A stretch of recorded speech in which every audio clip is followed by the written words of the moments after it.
الحمد لله نحمده ونستعينه ونستغفره ونؤمن به ونتوكل عليه ونعوذ بالله من شرور أنفسنا ومن سيئات أعمالنا من يهده الله فلا مضل له ومن يضلله فلا هادي له ونشهد أن لا إله إلا الله وحده لا شريك له ونشهد أن سيدنا ومولانا محمدا عبده ورسوله بسم الله الرحمن الرحيم. اس کو رسول سے نسبت ہو جائے تو اس کی برکت اور اس کا اثر کیا ہوگا؟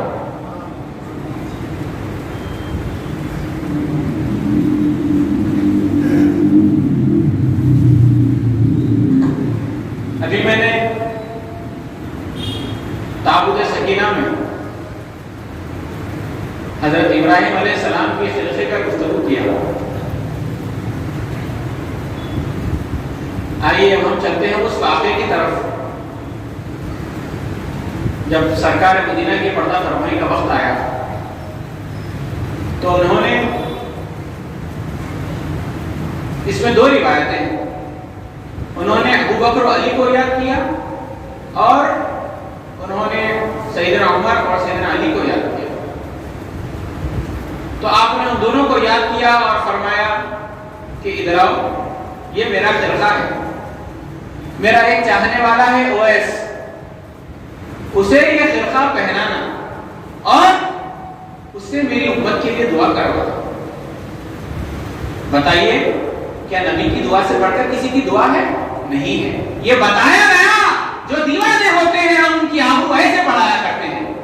وہ اویس جو عشق و محبت کا پیکر، دیوانگی سے سرشار، ایسی منزل میں کہ جہاں جنون فخر کرے، محبت رشک کرے، عشق بول اٹھے.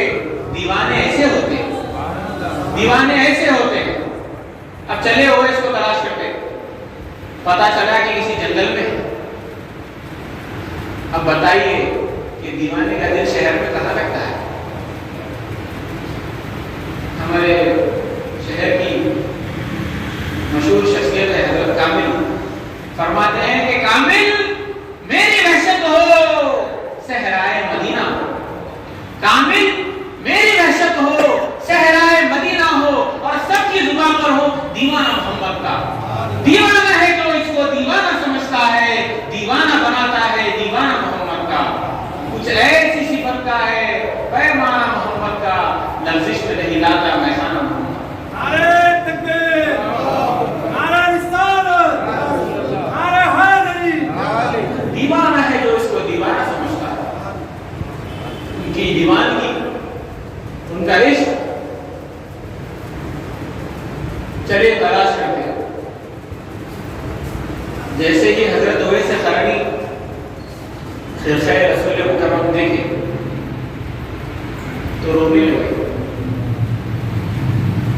آنکھوں میں اشک آبشار بہتے ہوئے. تو آپ نے کہا کہ کیا گائے ہو؟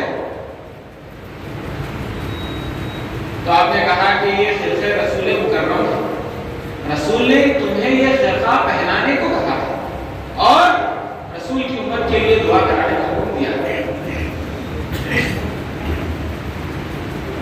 تو آپ رونے لگے اور کہنے لگے وہ تجا میں تجا، وہ کہاں میں کہاں، مجھے دعا کرانے کے لیے حکم ہو رہا ہے.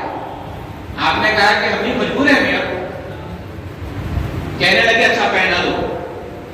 جیسے ہی خرقہ رسول مکرم پہنا تو تیور بدل گئے. پوچھا کیا تم نے کبھی رسول اکرم کو دیکھا ہے؟ کیا تم نے کبھی رسول اکرم کو دیکھا ہے؟ ابو بکر نے کہا کہ اویس تم کس سے سوال کر رہے ہو؟ میں حضر و سفر کا ساتھی ہوں، میرے ساتھ اور سندت کو تو قرآن نے بیان کیا ہے، میری مصاحبت کا ذکر قرآن کہہ رہا ہے. وَإِذْ قَالَ لِصَاحِبِهِ لَا تَحْزَنْ إِنَّ اللَّهَ مَعَنَا. میں تو وہ ہر منزل ہر ڈگر جس کے ساتھ رہا ہوں. کون سی منزل ہے جہاں میں ساتھ نہیں تھا؟ تم یہ مجھ سے سوال کرتے ہو. علی نے پوچھا کہ اویس یہ سوال تم مجھ سے کر رہے ہو؟ میں پیدا ہوا تو کسی کو نہیں دیکھا، دیکھا تو بس کعبے کو دیکھا. میرے مولا نے جب تک روح پیغمبر نہیں دیکھا. ولادت پائے کعبے میں مگر کعبہ نہیں دیکھا. میرے مولا نے جب تک روح پیغمبر نہیں دیکھا. میں تو ان کی آواز کا پروردگار ہوں. تم مجھ سے سوال کرتے ہو. تو جب اسی تذبذب میں علی مرتضیٰ گھر لوٹے, تفکر کی ریکھائیں پیشانی پر ابھری ہوئی, تو فاطمہ نے پوچھا کہ علی کسی بات پر ڈوبے ہوئے لگتے ہو, مستغرب لگتے ہو, بے چین لگتے ہو, بتاؤ کیا چیز ہے. تو علی نے کہا کہ فاطمہ ایک اویس نے ایک عجیب سا سوال مجھ سے کر لیا, صدیق سے کر لیا. کہا کیا سوال کیا؟ کہا جب ہم نے انہیں رسول مکرم کا خرقہ پہنایا تو انہوں نے ہم سے سوال کیا کیا تم نے کبھی رسول کو دیکھا ہے؟ بتاؤ ہم سے بڑھ کر کس نے دیکھا ہے؟ ہم ہی تو ہیں اول من اسلم, سب سے پہلے اسلام قبول کرنے والے. حقیقت محمد جن پر آشکار ہوئی ہم ہی تو ہیں, ہم سے یہ سوال ہوتا ہے. تو فاطمہ نے کہا کہ علی غصے میں نہ آنا, تو اس کا سوال اپنی جگہ. کہا مطلب؟ کہا میں ان کی لخت جگر ہوں, میری رگ رگ میں رسول کا خون ہے. رسول نے مجھے اپنی بیٹی ہونے کے شرف سے نوازا ہے. میں نے بھی زندگی میں رسول کو ایک ہی دفعہ دیکھا ہے. تاجدار کون مکان وضو بنانا چاہتے تھے, سر پر امامہ اقدس تھا, مجھے طلب کیا فاطمہ ادھر آؤ, اپنا امامہ میرے ہاتھوں میں دے دیا, میں امامہ لیے ہوئے کھڑی تھی. تاجدار کون مکان وضو کر رہے تھے, نور مجسم وضو کر رہا تھا. میں نے اجازت مانگ لی, اے تاجدار کون مکان, اے رسول مکرم, اجازت ہو تو اس امامے کو اپنے سر پر رکھ لوں. سرکار نے اجازت مرحمت فرمائی. جس لمحہ میں نے سر پر امامہ اقدس رکھا وہ ایک ہی لمحہ تھا کہ میں نے زندگی میں رسول کو دیکھا. تو کیا دیکھتی ہے؟ ہر طرف نور ہی نور. جب نظر اوپر اٹھائی تو ساتوں آسمان نظر آنے لگے, جب نظر جھکائی تو زمین کے ساتوں سات طبقات نظر آنے لگے. جدھر نظر پھراتی, جہاں تک نظر ہے وہاں تک کا نظر آ رہا ہے. تو یہ تاثیر ہے خرقہ رسول مکرم کی, یہ تاثیر ہے امامہ رسول مکرم.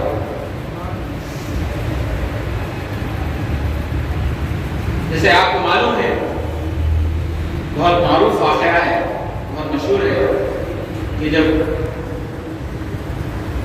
سیدنا علی کرم اللہ وجہہ جنگ خیبر کا واقعہ ہے. اب ہم محفل سجائے تو علی کا ذکر نہ کرے تو کس کا ذکر کرے؟ یہ ہمارے ایمان کی پہچان ہے. رسول مکرم نے فرمایا کہ کل خیبر فتح ہونے والا ہے اور یہ خیبر فتح کرنے کے لیے یہ جھنڈا میں اس کے ہاتھ میں دوں گا جسے اللہ اور اس کا رسول ہمیشہ راضی ہے. جو اللہ اور اس کا رسول کا محبوب ہے یہ جھنڈا میں اس کے ہاتھ میں دوں گا. اب سبھی صحابہ تھے, سب کی یہ خواہش رہی کہ یہ جھنڈا ہمارے ہاتھ آ جائے تاکہ ہم رسول اور اللہ کی محبوبیت کے درجے پر پہنچے. اب سب نے بے دلی بے قراری کہ جھنڈا کسے ملے گا, جھنڈا کسے ملے گا. دوسری ہی صبح رسول مکرم پورے اصحاب جمع ہو گئے کہ انتظار میں کہ جھنڈا کس کے پاس ہوگا, جھنڈا کسے دیا جائے گا. بعض سے صحابہ آگے آگے ٹہلنے لگے کہ شاید جھنڈا ہمیں مل جائے, شاید یہ جھنڈا ہمیں مل جائے. رسول جھنڈا لیے کھڑے ہوئے اور فرماتے ہیں کہ علی کہاں ہے, علی کہاں ہے. تو صحابہ نے عرض کیا یا رسول اللہ علی کو عاشق نہ چکے. جیسا ہمارے پچھلے امام کنجکٹیوائٹس سب لوگ کالی عینک لگا کرتے رہے تھے, تو وہ دور میں اس کی تکلیف بہت ہوا کرتی تھی.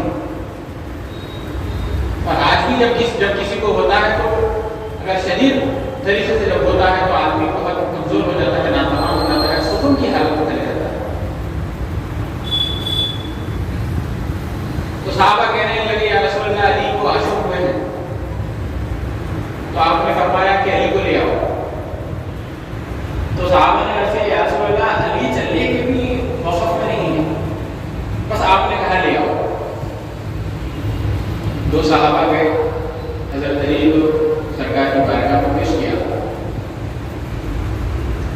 بعد جیسے ہی حضرت علی سرکار کے سامنے حاضر ہوئے تو حضور نے پوچھا کہ علی بتاؤ کیا حال ہے؟ تو کہنے لگے یا رسول اللہ بہت کمزور ہو چکا ہوں، اس تکلیف کی وجہ سے مجھے آنکھ کھولنا بھی بار ہے، چلنا بھی بار ہے۔ حضور نے مسکرایا، پھر اپنا لعاب دہن، آپ کا تھوک لعاب دہن حضرت علی کی آنکھوں میں لگایا۔ کیا خوش نصیب آنکھ ہے، سبحان اللہ۔ تو لعاب دہن حضرت علی کی آنکھ میں لگایا۔ جیسے ہی لعاب دہن آپ کی آنکھ میں لگایا، پوچھنے لگے علی اب بتاؤ کیا حال ہے، اب بتاؤ کیا حال ہے؟ تو حضرت علی عرض کیے یا رسول اللہ اب مجھے پہلے سے بہتر نظر آ رہا ہے، مجھ میں اب وہ قوت آ گئی ہے۔ پھر آپ نے وہ جھنڈا حضرت علی کو دیا۔ پھر آپ سب کو معلوم ہے کہ آپ نے وہ خیبر کیسے فتح کیا۔ ایسے کئی اٹمپٹس کیے گئے خیبر فتح کرنے کے لیے، مگر کوئی خیبر فتح نہیں کر پایا۔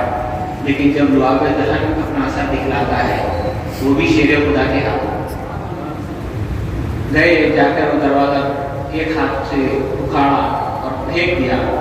تاریخ کی کتابوں میں آتا ہے کہ وہ دروازہ جو حضرت علی نے ایک ہاتھ سے اکھاڑ کر پھینک دیا، اس سے 25 آدمی ہلا نہ سکے اور 40 آدمی اس جگہ سے اس جگہ پر منتقل کرنے بہت مشکل ہوئی۔ تو یہ ہوتا ہے لعاب دہن کا اثر، یہ ہوتا ہے